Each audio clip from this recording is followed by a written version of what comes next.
Plainfield, Wisconsin is quiet in a way that feels permanent. Not peaceful, just finished. The kind of town where nothing ever happens, until one day everything already has. In 1957, investigators walked into a farmhouse just outside town. They were looking for a missing woman. What they found instead was a house that no longer belonged to the living. Furniture that wasn't furniture. Decorations that weren't decorations. A home carefully preserved, not as a place to live, but as a place to remember someone who was gone. Ed Gein didn't chase victims. He didn't taunt police. He didn't want recognition. He wanted something far quieter. He wanted his mother back. And for 10 years, in the dark, he tried to build her. I'm Johnny Black, and this is Unsaid Case Files, the case of Ed Gein. Edward Theodore Gein was born in 1906, but his world did not begin with him. It began with Augusta Gein. Augusta believed the world was rotten, that men were weak, that women, especially women, were corrupt, immoral, and dangerous. Except her. She isolated her sons on a rural farm in Plainfield, Wisconsin, not to protect them, but to shape them. No friends, no social life, no outside influence. Every afternoon, Augusta read aloud from the Bible, not stories of mercy, but of punishment, revelation, wrath, death.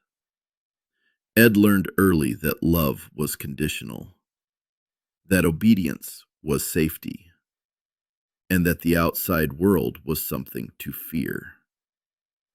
At school, he laughed at inappropriate times, not because things were funny, but because laughter had become a reflex when he didn't know what else to do.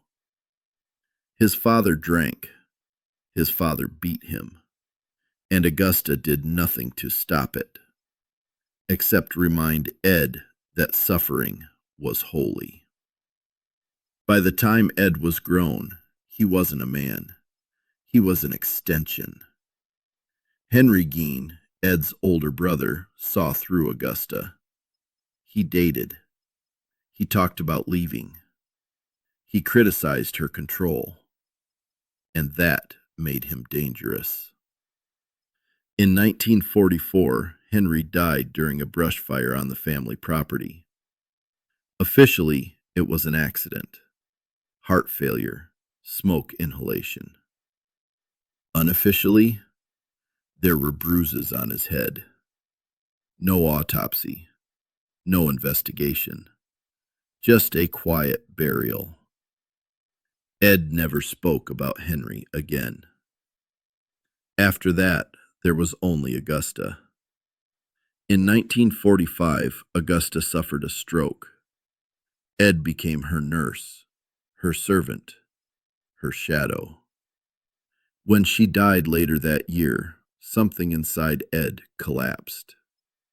He boarded up her rooms, sealed them off like shrines.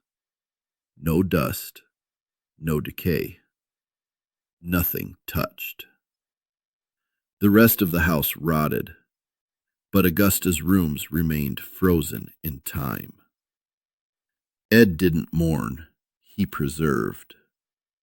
Ed began visiting cemeteries at night, not to destroy, but to retrieve. Women who reminded him of Augusta, middle-aged, recently buried. He dug carefully. He replaced soil neatly. He returned jewelry. This wasn't rage. This was ritual. At home, he skinned the bodies, tanned them, crafted them. Not trophies, Components. He was not building a monster. He was assembling a memory. Mary Hogan vanished in 1954. Ed later admitted he shot her. Bernice Warden vanished in 1957. Her body was found hanging in Ed's shed, butchered with clinical precision. But even then, murder was not the point. The point was what came after. The masks, the suits, the objects. Ed wanted to become something, or someone.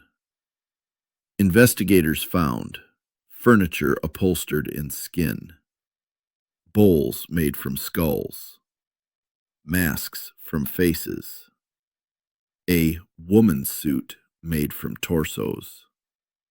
But the most disturbing detail wasn't what was found. It was how orderly it was. This wasn't chaos. This was planning. Ed Gein was not hunting people. He was reconstructing his past. When people hear the name Ed Gein, they search for motives that make sense to them. Sexual sadism, power, control, violence. But those frameworks don't fit, and forcing them onto Gein actually hides what makes him dangerous. To understand Ed Gein, psychologists don't start with the crimes. They start with the mother. From a developmental psychology standpoint, Ed Gein never completed emotional separation from his primary caregiver. Augusta Gein did not raise sons. She raised extensions of herself. Ed was not allowed autonomy. He was not allowed curiosity. He was not allowed desire. This produced what clinicians would later recognize as pathological dependency, a condition where identity is fused with another person to the point that independence feels like annihilation. When Augusta died, Ed did not experience grief. He experienced ego collapse. The self he had borrowed vanished. Most people process loss through memory. Ed processed it through preservation. He sealed his mother's rooms not out of sentimentality, but out of terror. Time itself had become the enemy.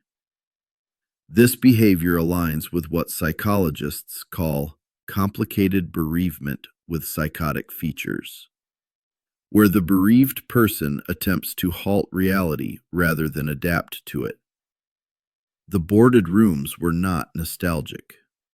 They were defensive.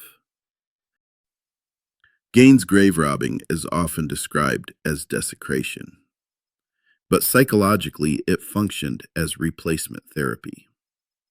He did not exhume randomly. He selected women who resembled his mother in age and body type.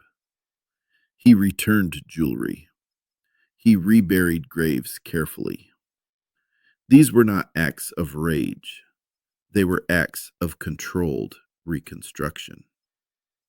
Experts note that this pattern mirrors identity substitution behavior, where a person attempts to externalize an internal void using physical surrogates. Ed wasn't stealing bodies. He was borrowing pieces of a self he no longer had. One of the most misunderstood aspects of the Gein case is the so-called woman suit. Popular culture interprets this as sexual fetishism or cross-dressing. Clinical analysis strongly disagrees. This was not about arousal. It was about regression. Gein explicitly stated he wanted to become his mother. Psychiatrists interpreted this as delusional identity fusion, a rare but documented phenomenon where the subject attempts literal embodiment of a lost attachment figure. In simple terms, Ed was not trying to be a woman. He was trying to go home. This is where Ed Gein diverges sharply from serial killers.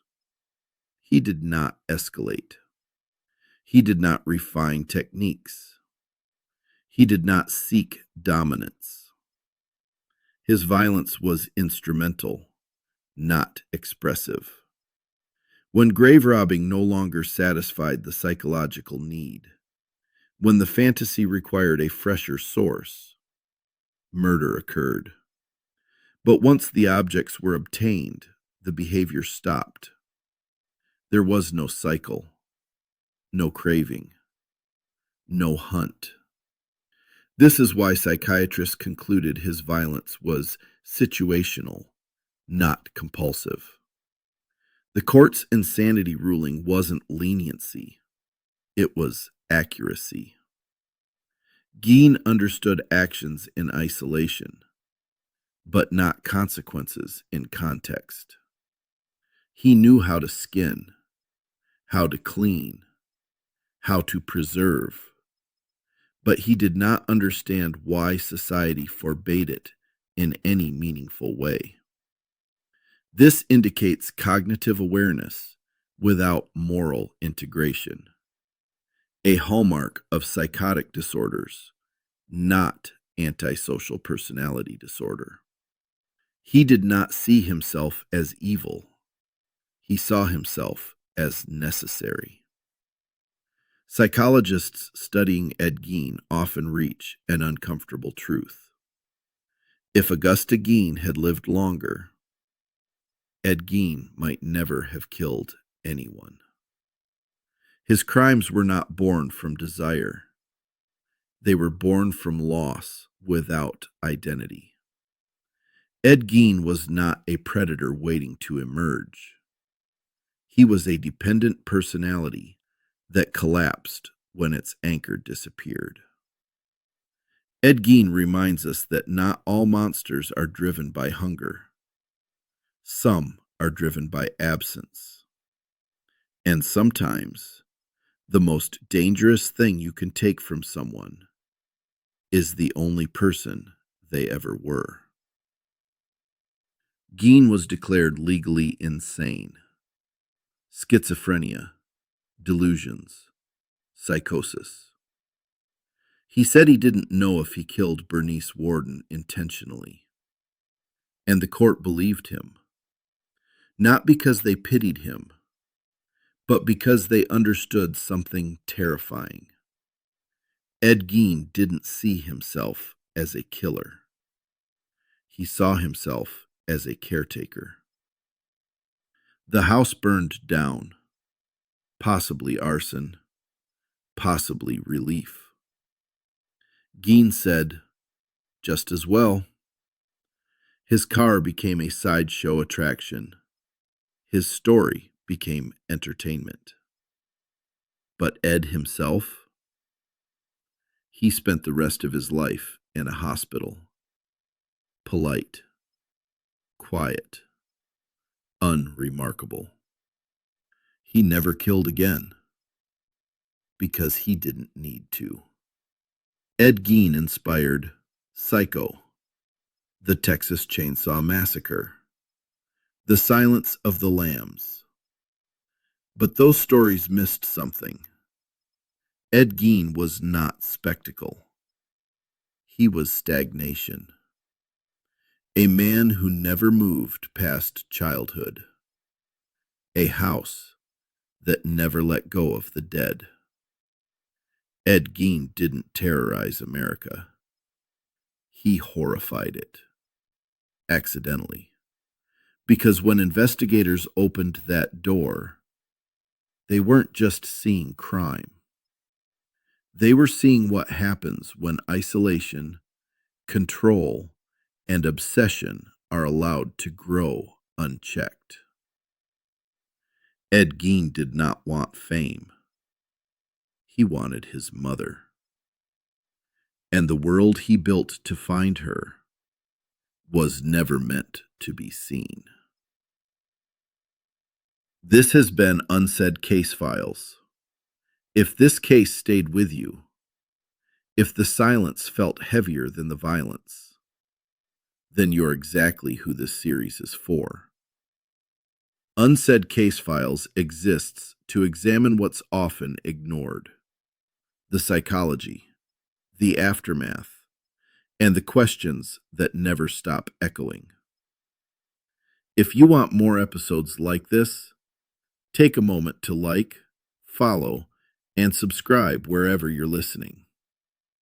And if you believe these stories matter, share this episode, because the unsaid only stays unsaid when no one passes it on. Thank you for listening, and until next time, stay aware of what hides in the quiet.